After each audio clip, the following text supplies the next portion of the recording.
So today we are discussing the Sword of Summer, Book 1 in Magnus Chase and the Gods of Asgard. This is my spoiler talk, my in-depth discussion with spoilers of the product. If you haven't seen the review already, go check that out. If you saw the review, I hope you liked it. Let's just jump right into it. We got Magnus Chase. He's homeless. Right off the bat, he meets his cousin Annabeth. If you haven't read I assume you'll just have read the Percy Jackson / Heroes of Olympus books that Annabeth is from, and they're cousins. And I'm still not sure at which point in the story this takes place, but we got Annabeth, and I think it was very smart to introduce Annabeth, right at the beginning of the story, just to keep the audience, kind of interested, I guess. She was at the beginning, the middle, and the end. She had about 3 scenes. And, it's very cool just to see, just the little things between the books. There was a Percy Jackson and the Kane Chronicles books, who just appeared. That was the first time I saw that. That was crazy to know that was all in the same universe. It was kind of already yeah. But, just to see the characters. And I know that there's crossovers all over the place. I think Rick's, maybe, I don't want to say his final book, but he'll, by the end of this, have, a big crossover book. Is my hope. And, that's kind of my last hope with Percy Jackson. I hope I'll see him at least one more time. And then, it'll be over. And it'll be sad. If it's not over already, which is dreadful to think about, especially with how Blood of Olympus ended. Not that it ended badly, there wasn't a cliffhanger or anything, but it was a little disappointing, just the whole kind of series in general. We're talking about Magnus Chase though, I'm sorry. Off the bat, he meets his uncle, who's a pretty minor character. He was just introduced in the opening.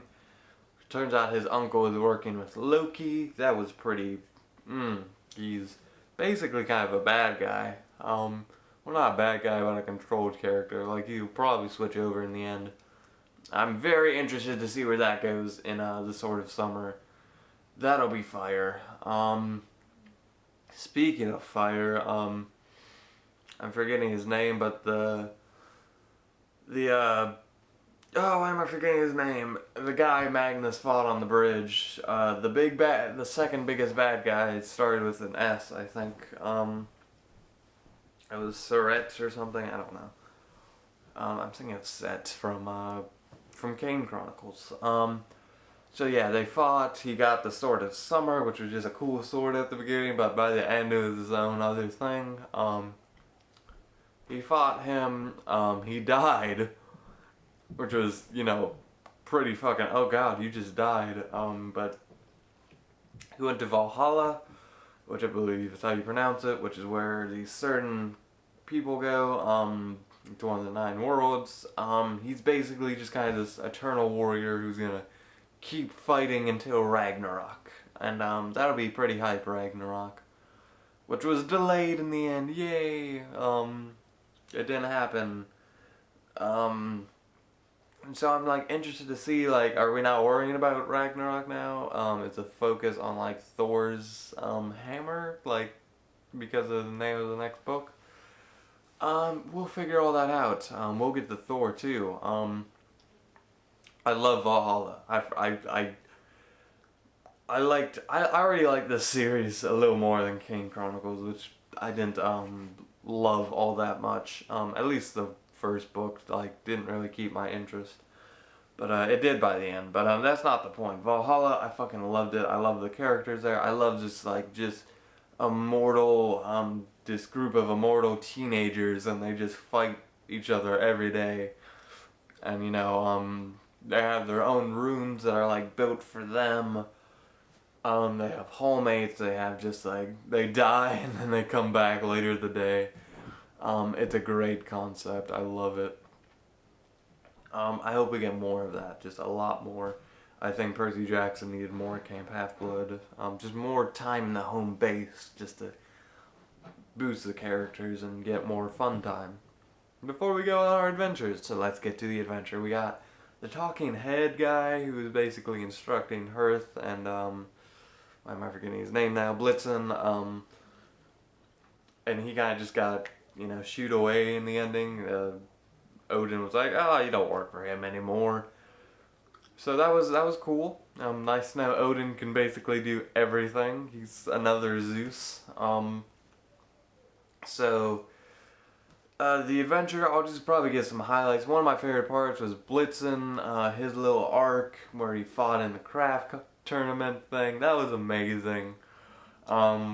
He won, and then they found out he cheated, and then it was this whole other thing.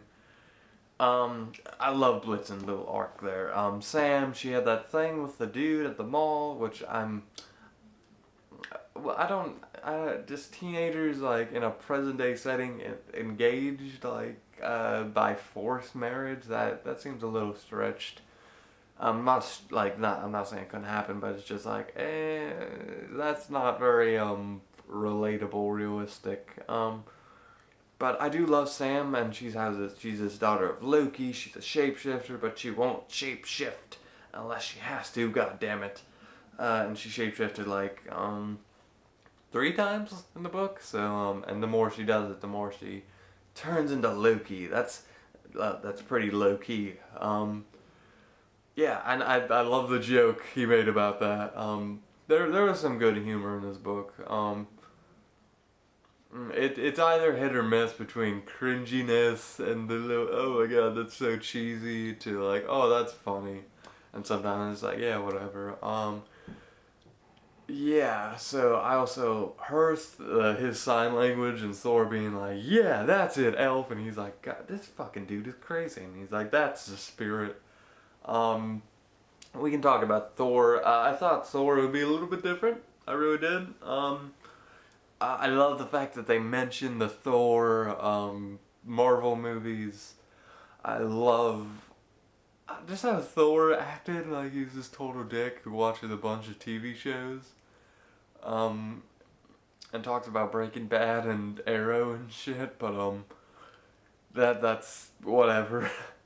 And then we have Magnus's father, Frey. I like that Rick didn't go the traditional, oh, he's the son of Odin, Thor, Loki, kind of obvious thing. He went with this kind of like a little more obscure god named Frey, who's like the god of like, kind of his nature. Rick likes his nature. He's the god of warmth, summer. And is also kind of responsible for, the fate of the world ending a little bit, and then Magnus, that's where his part in the story comes along. He wouldn't have that storyline if he wasn't the son of Frey. The book would be completely different if he was the son of Thor. Rick would have to rewrite the story to fit that. But yeah, what else? What's her name? I don't know how to pronounce her name. It started with the gun, the Valkyrie. She died. It was very, I didn't think she was gonna die. I really did. Like, even after she got slashed down, it's like, she's not dead. She just fucking died. And then she didn't come back to Valhalla or whatever. That was fucked up. I thought she'd be like, kind of like this, Clarice LaRue type thing, where she, like, kind of this bully, like, rival character who comes in and out. No, she just fucking dies. She's one of those, like, oh, I'm gonna be a prominent character for this one book before I die character. Fuck. So I don't know who's gonna take her job.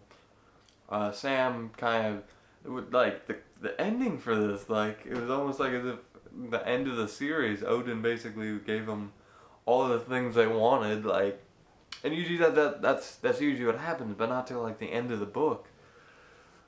God, Odin and his PowerPoint, I love that. He was the X guy the whole time. That's weird to think about. I remember, like, thinking, like, oh, why has X only been there for so long, like a month? That's weird. Kind of shitty that Odin didn't just go and help when he could, but that's besides the point. Yeah. I hope you didn't hear that. Anyway, I think that's everything. I'm excited for Sword of Summer. And if I ever feel the need to talk more, I'll make another video. I'll do some if I feel the need. I'm happy to have a new Rick Ryburn series, and this one seems like it's gonna be better than Kane Chronicles. Um, I feel the sensation again, and I love that. Yeah. I think that's everything. Thank you for watching so much. I'm until Sword of Summer or until Thor's Hammer, whatever the fuck the next one's called. I'll see you then. Thank you for watching. I hope you enjoyed the review. With that, I leave you.